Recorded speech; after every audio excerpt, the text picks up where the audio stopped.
Hey boys and girls, welcome to Art Recycled with Mrs. Hollemeyer. Today we are going to learn about complementary colors. And you'll have a choice whether you want to do this more complicated animation project with our complementary colors, or you can choose to do this simpler, more seasonal project with our complementary colors. You're probably wondering, what are complementary colors? Well, complementary colors mean opposite colors, boys and girls.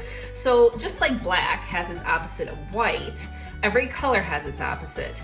So how do you know what its opposite is? Well, a color's opposite is the color that is directly across from it on the color wheel. So purple's opposite is yellow. Yes, boys and girls, I know that's Vikings colors. Blue's opposite is orange, and red's opposite is green.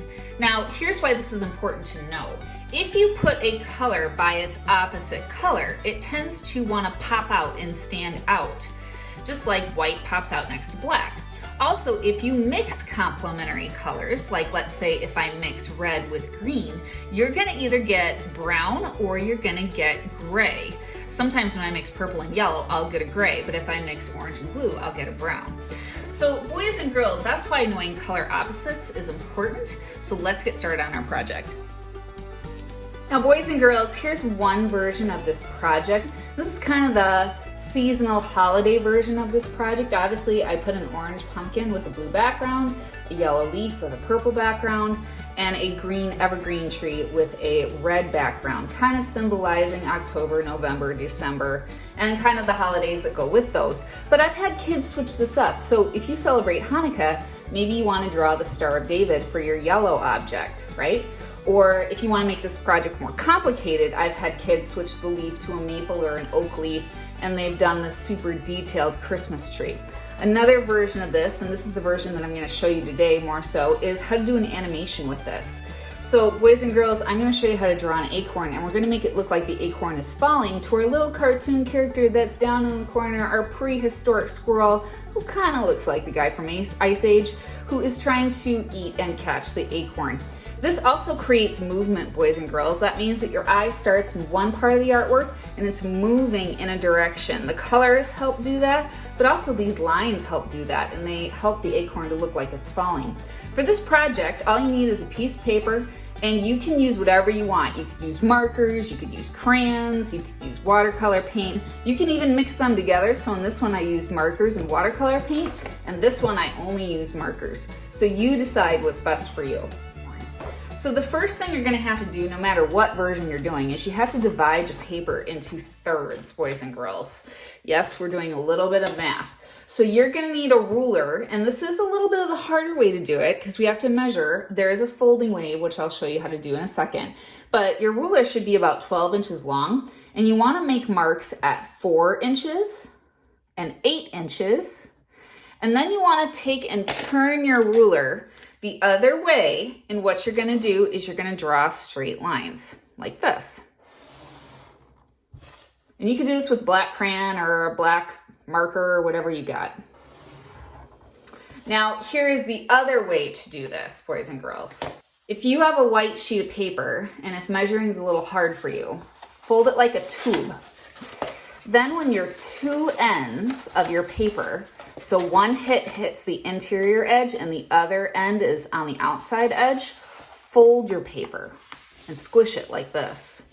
Now you're not gonna get perfect third sections, boys and girls, but it will be close. And then all you have to do is take your marker and draw your marker on your fold.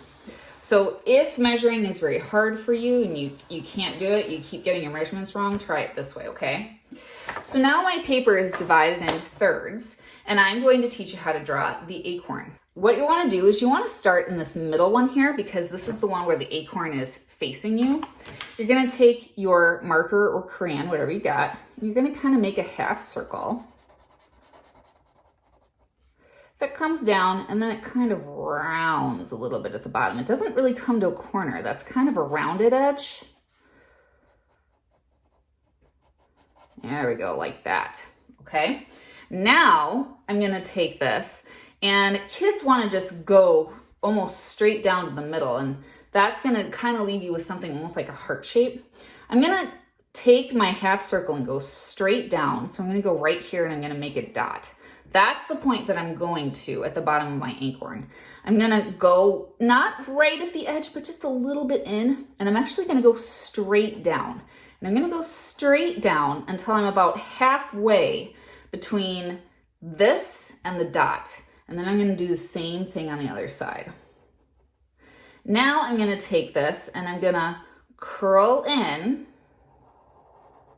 and go to the dot.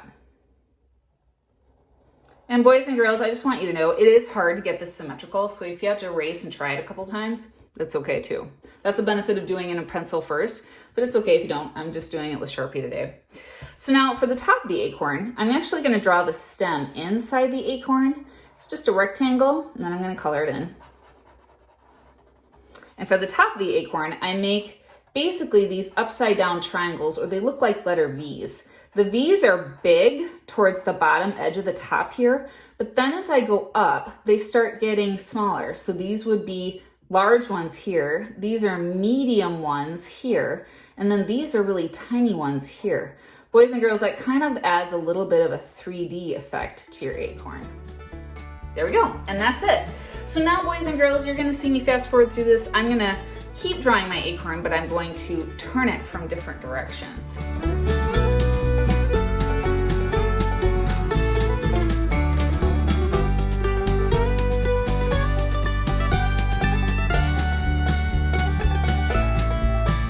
Now I'm gonna add what I call these movement lines, these lines that make it look like the acorn's turning and falling. So you can just kind of make those up as you want.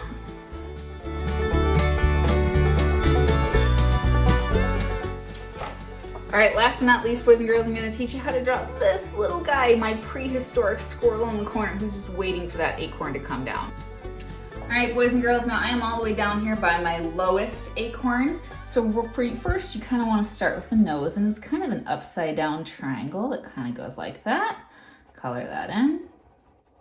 Then you want to touch the middle of the nose. You're going to go straight and then curve up and go round and stop. Then you want to touch this line that you just finished. You're going to go out and back in, kind of like a leaf sort of, and then copy that shape on the inside. Now I'm going to draw his eye that goes here, kind of draw a curved line, and then it goes up. He has really big eyes because his eyes are bug-eyed. He's looking at that acorn like yum. And then I'm going to make another little circle in there. And then I'm going to draw his other eye a little bit more this way though. It's a half circle.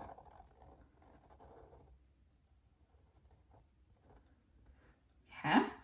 Now I'm going to draw his other ear. It touches right here where this ear touches the back of the head. Make a curved line up. Now make a curved line back down. One over like that. There you go. Now I'm going to draw the bottom of his mouth. So I'm going to touch the bottom of the nose. Come down, I'm almost going straight, and then by his eye, go down a little bit. And now I gotta draw this little fluff part of his muzzle. So I'm gonna touch his ear here, and go curve down, shoot back up, curve down, shoot back up, down, and then I shoot back up and touch that line, boys and girls. I'm gonna touch this ear here and just make his back go to the edge of the page. Then I'm gonna touch down here, and the front of his body is going to go to the end of the page there. I'm going to draw his little fangs, his prehistoric fangs. So one here,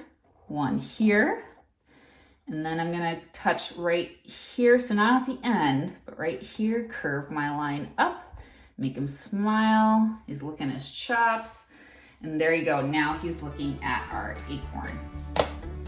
So now, boys and girls, all that's left is to color this in, and you want to remember your color pairs, right? Because again, the whole lesson is about complementary colors. So you want your red acorn with a green background, orange acorn with a blue background, and your yellow acorn with your purple background.